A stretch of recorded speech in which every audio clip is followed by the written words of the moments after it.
Thank you. The gentleman yields. Chair recognizes Mr. Walberg. Thank you, Mr. Chair. I must say something initially here. It does bother me a bit to hear us challenged on this side of the aisle and not supporting Ukraine, when in fact we do support Ukraine. We've shown that in our votes. We also support securing our border, which is an awful important thing, I'd say to my Democrat colleagues. That if you supported our border, we could join you in supporting Ukraine in the both. Well, the gentleman yield, I got an idea. I don't have time right now. You know I don't state that angrily, but the bottom line, I'm sick of hearing us not supporting Ukraine. We do support that and have supported. You support the border, and we'll join together, I guess, in supporting Ukraine as well. Last week, I met with several delegations from around the world. They were here for the National Prayer Breakfast. I'll have to pray to get released from my anger right now. But in talking with them, they were here for the international portion of that prayer breakfast. A number of them expressed worry, literal worry and concern about President Biden's decision to indefinitely ban U.S. LNG exports and what it means for their energy, their security, their economy. And I've got to say, with all due respect, uncertainty breeds insecurity. Uncertainty breeds insecurity, and that's not good for this time and place in our world. Energy security is national security, plain and simple. The Biden administration is turning their backs on our friends and allies abroad, not to mention American consumers and communities, in order to secure a few political points on their left flank, and this is what that's all about. Mr. McGowan, it seems short-sighted to me to upend an entire industry that millions depend on to appease environmental activists on TikTok. How important is policy stability for the global energy market, and what are the long-term national security consequences of this type of rapid policy shift? Thank you very much for that question. They can be significant. Far too often, we make policy decisions in the short term without fully understanding the medium and long-term implications for these decisions. Private markets abhor risk. Capital deployment abhors risk.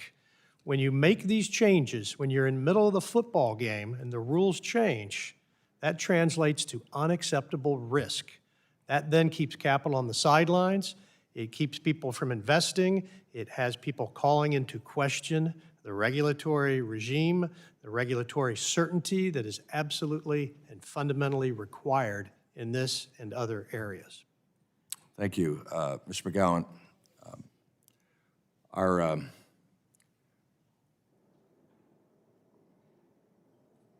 I'll leave it there. Secretary Granholm has indicated that there will be exceptions to the White House's policy in the case of national, and I quote, national security emergencies.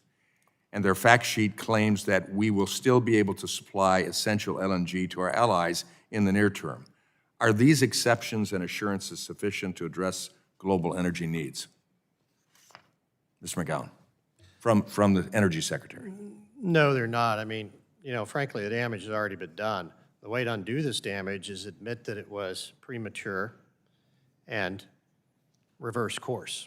And I would like to see that. And that would be my recommendation to the administration. And at the same time, I think we could avoid gloating and say, okay, we all make mistakes. Got it.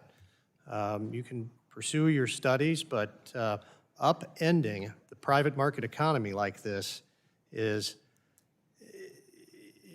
terrible not only for America, but for our standing in the world. The ability just a year and a half ago, Secretary Blinken was saying, you can count on America. You can count on America's LNG. And here we are. Yeah. Thank you. Mr. Cormier, are you hearing concerns like this from companies in your community, and what's the impact? What we're hearing is constant panic simply because folks have built their plans for the future to hire people, to build restaurants, to build apartment complexes and housing. So it's a trickle-down effect. So folks are on standstill. And they have contracts, right? They have contracts. I know of someone right now who's worked on a project for over 12 years because it takes that much time to make these type of projects move forward. Friday morning, he called me and said, "When am I supposed to do?" And I had to sit and tell him, "Be patient, we're working on it." And do I have to renew and go through the whole process again? It's frustrating to see this take place, and I hope we wake up to it. I yield back.